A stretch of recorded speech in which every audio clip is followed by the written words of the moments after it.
Few projects survive the harsh conditions of a true crypto winter bear market. But one project seems to not only be surviving, but thriving amidst these harsh conditions. Its name is Quant, and it is up 70% in 1 month. It's been managing to melt faces even during a crypto winter. But the question is why? Is it legit, or is it just a flash in the pan? We're gonna tell you today. Let's get it.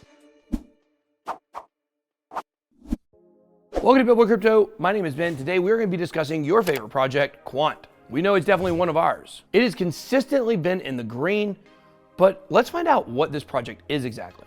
Like my ancestors, Quant was founded and developed in the UK. This project actually started back in 2018, the last time we were in the midst of a bear winter. So this might be confusing for some people, but Quant actually isn't a blockchain, it's more of a software. It's dubbed itself the first operating system for blockchain tech. It has 4 layers: transaction layer, a message layer, a filtering and ordering layer, and of course the application layer. Now Quant can be used for anything that needs interoperability, such as tokenization of real-world assets, stable coins, financial messaging, and public access to CBDCs. Now the QNT token specifically, here's what it does. It pays for the overledger license, other fees, and of course transaction costs. Now of course, if you do want to stack the QNT token, make sure you're doing it safely and not on a third-party exchange.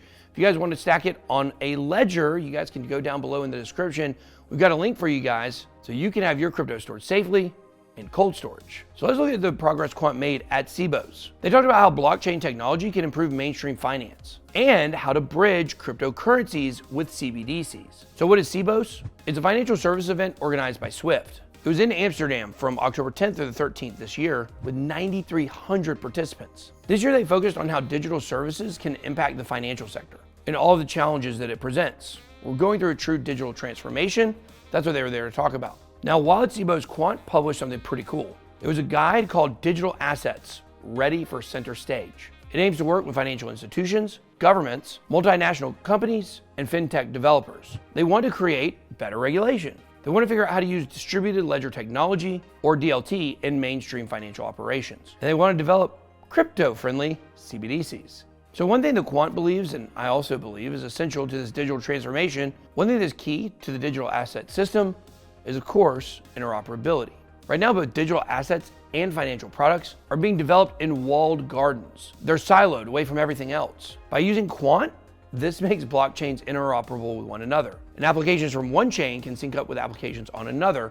These might include things like healthcare and, of course, finance. So right now, even though a lot of people think interoperability is one of the big problems with blockchain, right now, technically, it's already feasible. Now, one reason people love Quant is because it's part of the exciting listing of coins that are potentially ISO 20022 compliant. Let's see what that means. This is going to modernize interbank payments on the SWIFT system through financial messaging. There's going to be faster speeds, new capabilities, fraud detection, and prevention with ISO 20022. The way that Quant bridges digital assets and financial infrastructure, well, this could lead to a crazy amount of crypto adoption very soon. The ISO standard is going to bring digital assets to the main stage. Asset securities and financial messaging represented on blockchain. Blockchain is faster and more secure. However, the lack of interoperability means it's not ready. Quant fixes this. Then you have the tokenization of physical and financial assets. It's a large untapped market and could reach $16 trillion by 2030 alone. Now, Bloomberg recently had a lot of things to say on metaverse. They believe it's going to become an $80 billion industry just by next year.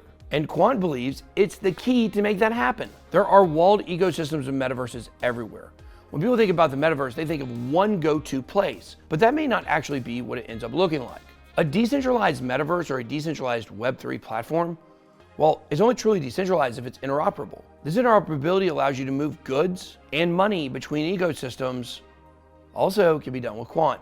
Quant's Overledger Tokenized API creates digital assets designed for interoperability.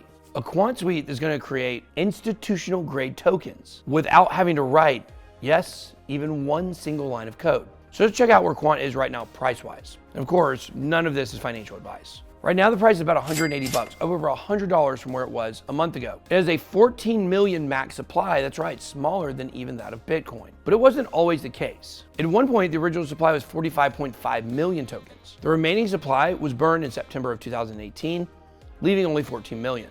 Guys, Quant is here to stay. It's got the right team and the right tech. And it's not only going to be a good performer here in the bear market, but wait to see what it's going to do in the bull run. That's why we are big believers in any coin that is ISO 20022 compliant. Nothing fits the bill better than QNT. That's all I got. Be blessed. BitBoy out.